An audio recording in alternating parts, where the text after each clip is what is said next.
The first 10 days, there was a lot of, people didn't want, because we are all going to know who's done what work, how much work. So they're like, the management wants to track everybody's work. So they're trying to spy on us. This was how, people were talking about.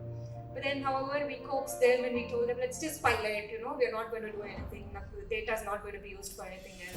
We gave them the phone and they were happy to, have a nice new brand, new phone. The first week, once they decided to adopt, was that we would see. So what happens in the system is that there's a tag time for every service request. If the service is not completed within the tag time, it gets escalated to level 1, then level 2, and then it goes to the unit head.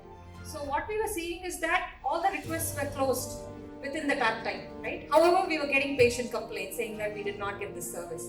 And then when we went and looked at the data, a lot of services that were closed in 0 seconds, right? So that's not possible at all, right? So this is the problem here. So they all felt that if it gets escalated, the supervisor would know, and then they are going to, some punishment would be there. So then we removed the entire monitoring system and we told them this is just to study. So one project that we took was delay in water bottle being given, and the housekeeping team came up with a solution saying that why are we getting delayed? It's because it's getting transported from some other place.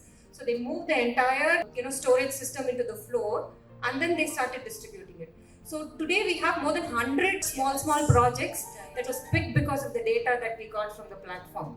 And this was a big enablement, for the housekeeping staff.